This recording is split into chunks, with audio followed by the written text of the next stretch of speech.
Well, southern farmers are angered at the requirement to resow winter crop paddocks by the 1st of November, a month later than the rest of New Zealand. Now, the extent of pugging permitted on paddocks is regardless of any adverse weather events, and limits on winter grazing paddocks with a mean slope exceeding 10 degrees has been devised from a map from a desktop in Wellington.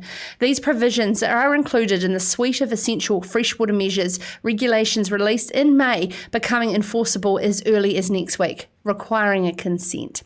On the front page of Farmers Weekly this week, Neil Wallace discusses how regional councils are describing the new national environment standards for freshwater management in some places as unworkable. Joining us now to discuss is Beef and Lamb New Zealand Environment Strategy Manager Corina Jordan, who presented the intricacies of the rules to a webinar earlier today. Please note this interview was pre-recorded earlier today, so I'm sorry I can't take your questions to Corina, but of course, as you know, the good people at Beef and Lamb will be able to answer your questions. Corina, welcome to Sarah's Country. Can you first please set the scene to explain how the various changes are coming into effect collectively and the impact that landowners need to be aware of?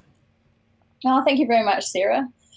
So this is a comprehensive suite of proposals, and farmers have been engaged in this conversation, I suppose, over the last couple of years, and they've just landed essentially in all their detail over the last month or so.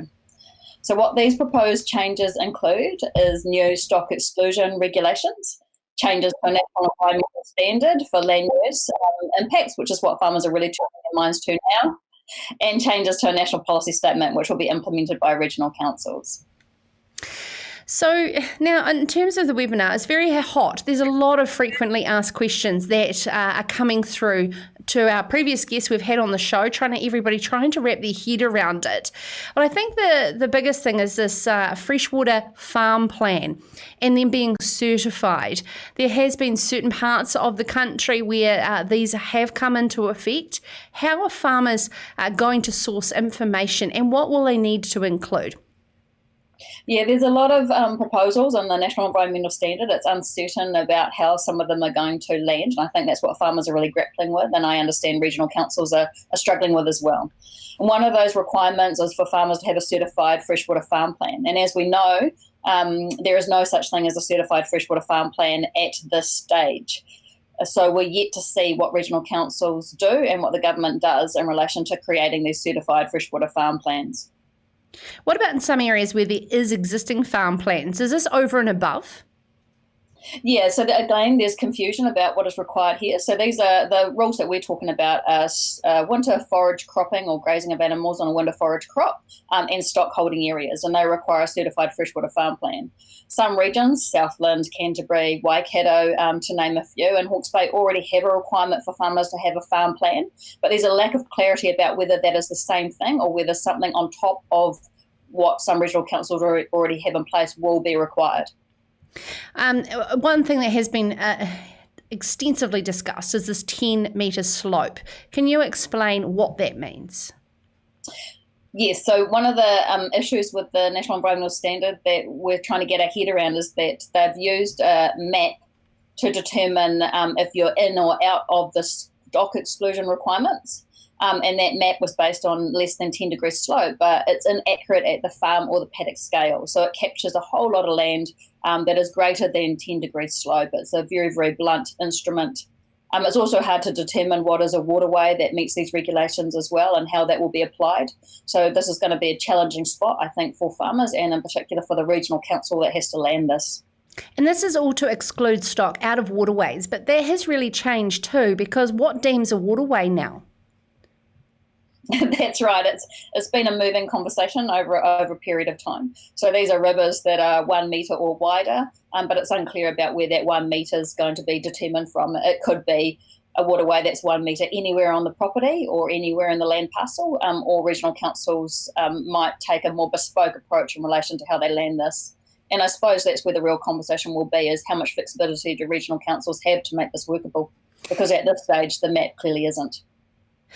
Yeah, and so therefore, what are the opportunities to be able to challenge this so-called map that was devised in Wellington?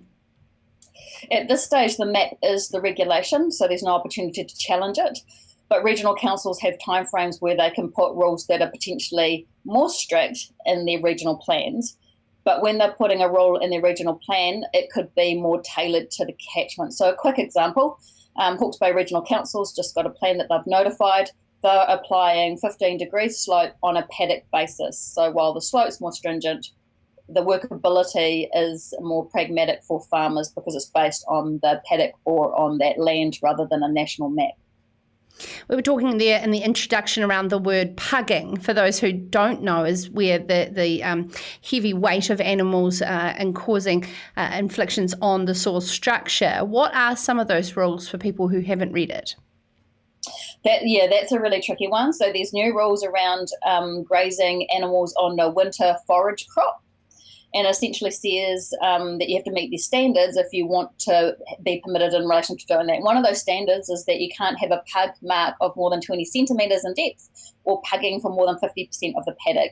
Obviously, something that's going to be extremely challenging for farmers to meet, and the real issue with that is that farmers have to somehow future cast to be able to guess whether or not they're going to meet that standard when they start to graze their animals. So it's likely that when we reviewed all the rules, especially the winter grazing, we thought most farmers will probably need a resource consent. And again, that's going to be challenging for regional councils to be able to implement the number of consents over a short amount of time and the requirements on farmers. There is a real worry around the high country and the extensive nature of the grazing. Are sheep farmers avoid from this, or should they be extremely worried? So sheep are not included in the stock exclusion rule, so you don't need to fence your sheep out of the waterway, but they are included in the winter grazing forage cropping rule. So if you've got sheep grazing on a winter forage crop, then you need to meet the rules as well. So they're not exempt from all of them. And of course, what determines forage crop and over what period of time? Oh, exactly, yes.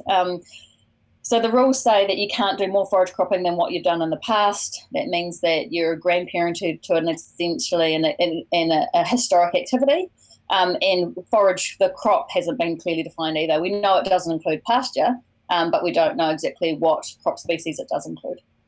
What about the rules around stock holding areas? Is that yards? I think the intention was to exclude yards from that, but when we've looked at the rules, we think that they're going to actually capture yard weaning of animals. So it will probably capture a lot more activities than what was originally intended. So if you've got animals that are 4 months or older and they're greater than 120 kgs, then these new rules apply to you. And what about this nitrogen cap as well? 190 kilos of synthetic nitrogen applied per hectare and, of course, audited annually. What does that mean for most dairy farmers or sheep and beef farmers? For most sheep and beef farmers, they should be well below that. It's only on the pasture, so it doesn't cover things like arable or horticulture. But what we understand is that it's going to be challenging for some of those dairy farmers, for example, that are maybe irrigated dairy farms in Canterbury on those gravel soils. There'll be a requirement for them to meet that over time. And this is on land over 10 hectares. So what about lifestyle blocks? Should they be concerned? I think most lifestyle blocks, it depends depending on their size, some will be captured. And I think it's probably appropriate for everybody to understand what these new rules mean. Don't just assume that you'll be exempted from them because they've got quite a low bar. So all farmers and all lifestyle owners should take a good look and understand what they mean for them.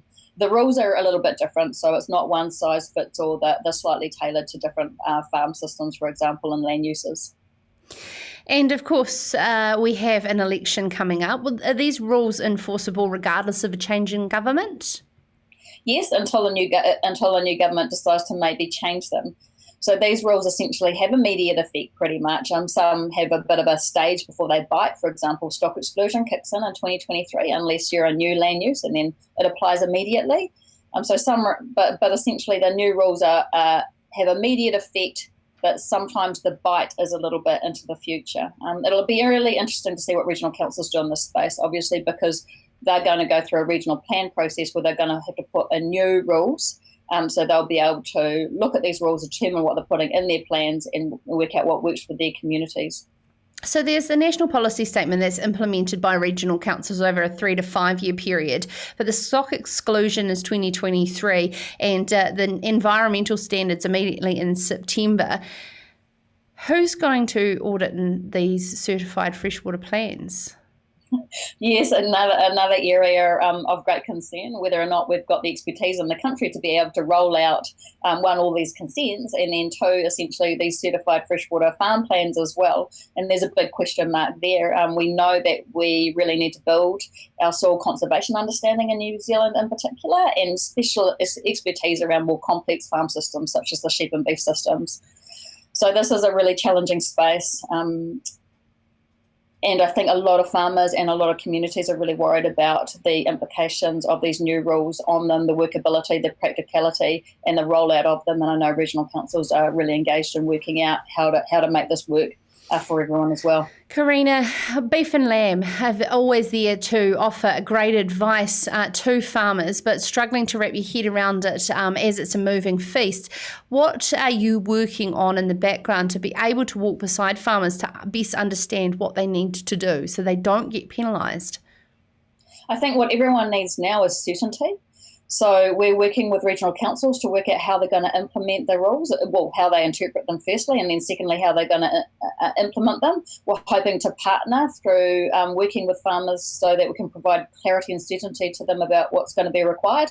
And if resource consent is required, to actually enable them or empower them to go through that consenting pathway to reduce costs and also, ensure an even playing field for everybody.